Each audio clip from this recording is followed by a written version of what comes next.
Good morning. Ngasigi akoigi video habetang yung minarasi ko ma'am. Ado ahambada card ki message yengase aduga amana timing afaba amaga ko. Ado ngarangi aina hakibado akoigi money manifestation gida kai numita tawba yagada ge ka harpada sagon sen nguma tawbi ko sagon sen sidi koina ꯁꯦꯜꯒꯤ ꯑꯣꯏꯅꯗꯤ ꯍꯥꯏꯗꯤ ꯁꯒꯣꯜꯁꯦꯟꯁꯦ ꯈꯣꯏꯔꯝꯅꯩꯅꯀꯣ ꯑꯗꯨꯗꯨꯅ ꯍꯥꯏꯗꯤ ꯑꯩꯅ ꯁꯨꯝ ꯏꯆꯝ ꯆꯝꯅ ꯑꯗꯨꯝ ꯆꯦ ꯃꯆꯦꯠ ꯑꯃꯗ ꯏꯔꯒ ꯇꯧ ꯍꯥꯏꯕ ꯉꯔꯥꯡ ꯍꯥꯞꯈꯤꯕ ꯚꯤꯗꯤꯑꯣꯗꯣ ꯉꯁꯤꯒꯨꯝꯕ ꯑꯗꯨꯝ ꯇꯧꯕꯤꯕ ꯌꯥꯏꯀꯣ ꯉꯔꯥꯡ ꯇꯧꯍꯧꯗ꯭ꯔꯦꯅ ꯈꯜꯂꯒꯁꯨ ꯑꯗꯣ ꯁꯒꯣꯜꯁꯦꯟ ꯇꯧꯕ ꯌꯥꯏ ꯏꯔꯥꯏ ꯇꯧꯕ ꯌꯥꯏ ꯀꯩꯁꯨ ꯀꯥꯏꯗꯦꯀꯣ ꯑꯗꯣ ꯑꯩꯈꯣꯏ ꯑꯍꯥꯟꯕꯗ ꯑꯩꯈꯣꯏꯒꯤ ꯀꯥꯔꯠꯀꯤ ꯃꯦꯁꯦꯖ ꯌꯦꯡꯃꯤꯟꯅꯔꯁꯦ ꯑꯗꯨꯒ ꯇꯥꯏꯃꯤꯡꯁꯤꯒ ꯍꯥꯏꯐꯦꯠꯇꯪꯀꯣ ꯑꯗꯣ ꯁꯤꯗꯒꯤ ꯂꯧꯊꯣꯛꯄꯤꯔꯁꯦꯀꯣ ꯀꯥꯔꯠ ꯑꯍꯨꯝ ꯈꯛꯇꯪ ꯁꯤꯗꯒꯤꯀꯣ card 1, 2, 3. There go card home se.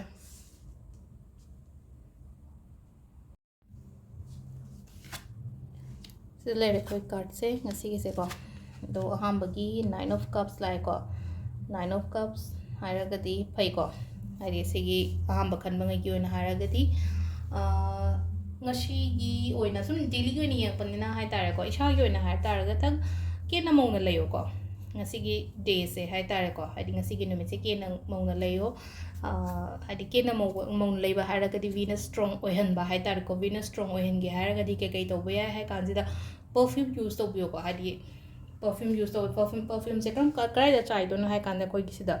sida chai bi ba hai tare ko perfume se sida chai bi ba duga shoulder da hai tare ko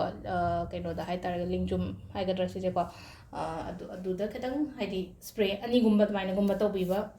duga si gumba to bi ba ka sida kadang hai di sida spray ka pa se phai ko yamna hai di afaba attract to bodu tmaina oina oi ba hai tare ko da sida 9 of cups dum sida luxurious life kari kara adum ba me am do hai di attract to ro po khol pa tmaina oina oi ba na luxurious life attract to ba ha ga di cham cham na ha ba da sel thum ke ka lak po ko pa yai pha ba oi ba du no mi che ko ani shu ba sida kadang negative ore ko ngasi se devil haina to eco card se masak se khotang khara ke no tore devil haraga di hinjaya tamba dumbo oidene go hinjaya tamba haraga di hadi sida kai no gi wana te ba adi sum phattaba energy gumba leiba do hai tare ko ngasi bena phattaba energy leiba haraga di kamaina no hai kan se da mo sida mina yingjanba khojanba hai kalakpa ma di leire ko kwai first point ta kalakpa ma di leire aduga fattare keno tawdre haiba chinja kumba ka piyo ko se tholai se ne hadi devil haira go sida hadi koi gi snake ke type snake se venom hai tar ko hadi poison yawina ko aduna hadi chaba thakpa da su yam le sida ko hadi fatte haiba chinja kumba chabi go no fatte haira ga di hidak thakpa gum mi gumba le ga di awai taw thakano hidak thakpa oro na traga ni sha gumba khatang use to bo le na ko hadi fatte haira ga samna haiba da was ju ni sha makhala mani na ko zarda gumba chaba ko pa adum ma yam jo yari ngai kakna bo khona bi ba hai tar ko aduga ahum su basina ko 9 of 1 se hadi yamna haji ngam moidra haina khanbagi mangonda nuai taba ma lei ko card ki message em bi ma image em ko sida ma thai nuai tana lepaga lei sin bi ma ko aro sida mana haji hadi over worried oibo de yamna ai se tawba ngam maroidra hadi aina tawdori ba thabak se hadi isai thanda doubting lei jaba self doubting lei ba hadi overthinking oibo ko pa dumaina oina oi ko adu ngamni ko somna bu tawge haina khallagadi ngamgani kaigino hai matam da sida hai tare ko sida ngasai gi phata wa khan bagi oire sida ngasai gi kaino gi makok ka mayam tholei je hai tare ko sana do lei ju chungi na sida lei hai di kemta pura phung so phata bagi match na tine ko hai di mai gi nakan jira lei nung chong da na ko tana ga di lei ri aduna hai di aina bu tawge aina bu junction ge hara ga di apha badi adum sida lakti lakani ba khallaga lei ta ba hai tare ko kaino se ai ngam moidra kholoidra hai be wakhan je thadok piyo ko ai ngam gani hai be gi na sa da confident lei biyo thadori be exam oiro amo oiro ko ai ngam gani mai pakani hai be gi na sa da belief tham biyo ko ado si sina ko gi card ki message lai re aduga akoi gi no se timing se ko